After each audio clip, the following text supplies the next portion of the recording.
आपने कह दिया मैं तो तुम्हारा हूं, मैं तो उनका हूं, मैं तो उनका हूं, मैं तो उनका हूं।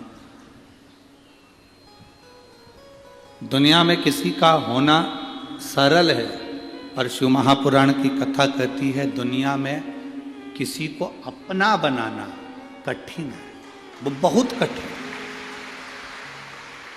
अब आपने करा क्या? ये शिव महापुराण के माध्यम से आप क्या कर रहे हो? शिव महापुराण के माध्यम से आप देवादिदेव महादेव को अपना बना रहे हो, भगवान शिव को अपना बना रहे हो। भगवान ओगरदानी को आप अपना बनाने का प्रयास कर रहे हो। एक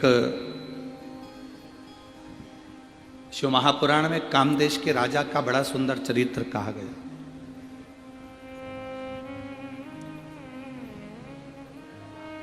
बड़ा सुंदर चरित्र है।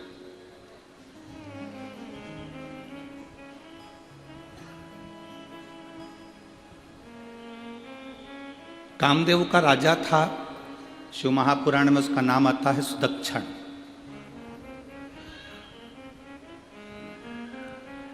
बड़ा शिव भक्त था। अब वो कामदेव का जो राजा था सुदक्षण, अपनी धर्म पत्नी सुदक्षिणी के साथ में भगवान शिव की आराधना किया करता था, भगवान शंकर की आराधना।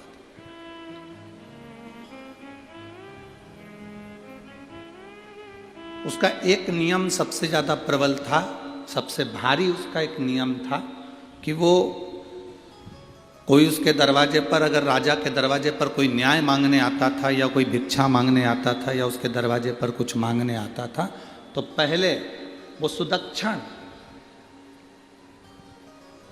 उससे 108 बार भगवान शंकर का नाम मुख से निकलवाता था। कल आपको कथा में कहा था, डीले कम कर दे बाबू, कल आपको कथा में कहा था कि कोई आपके दरवाजे पर मेहमान आया, आपके दरवाजे पर कोई अतिथि आया, आपने उसको चाय पिलाई, मेहमान को भोजन कराया, ठंडा मीठा जो भी खिलाना था खिलाया।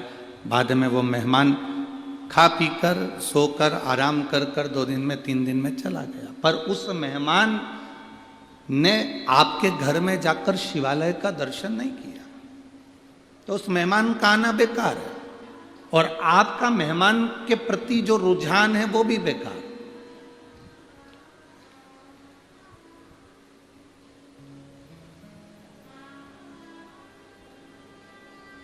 शंकर भगवान माता यशोदा जी के यहां पर मेहमान बनकर गए थे एक बार।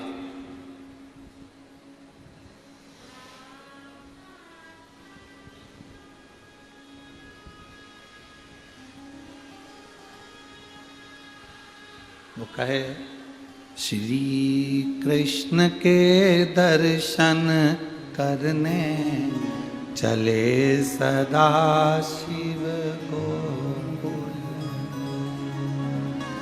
गली गली में शोर मचाए चले सदा शिव। क्या मांगने के लिए गाएं? भगवान कृष्ण का दर्शन। मेहमान आए और तुम्हारे दरवाजे पर आकर के कि हमें भगवान का दर्शन करा दो, तो समझ लो कि मेहमान भी सार्थक है और तुम्हारा घर भी सार्थक है, ये दोनों सार्थक।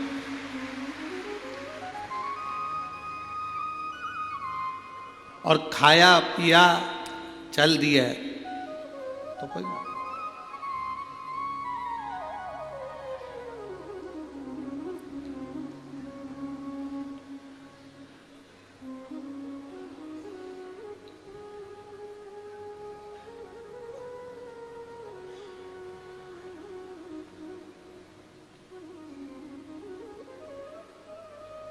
कई लोग आते हैं हमारे पास में फोटो लेकर, गुरुजी हम लड़की देखकर आए हैं, 10 लोग गए थे, लड़की देखकर आए, लड़के के लिए बहुत अच्छी है, व्यवहारिक है, गुरुदेव परिवार अच्छा है। हम पूरा घर का व्यक्ति गया था, 10 लोग गए थे, बैठे, जितना पूछा उतनी बोली, लड़की के मुंह से आवाज नहीं आए गुरुजी, ऐसी जोरदार लड़की है। आप देखकर बताओ कि लड़के के लिए कैसी रहेगी। उन्होंने फोटो दिया, हमने सिर से लगाया, उनको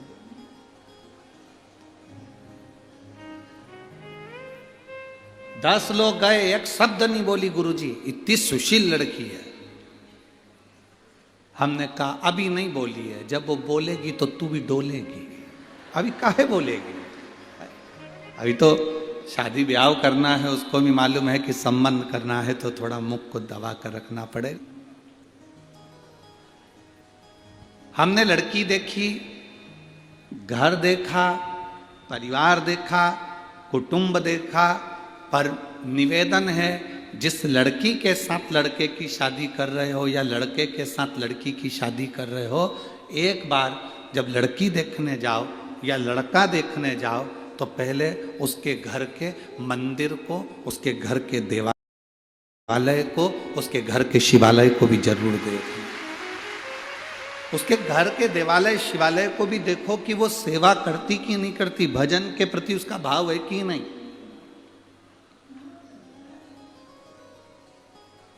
भगवान के प्रति उसकी भक्ति है कि नहीं।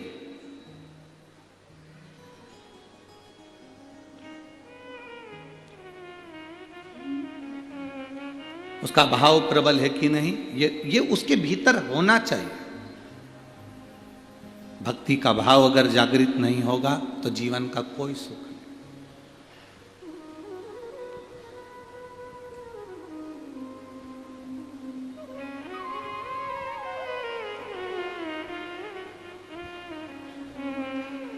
महाराज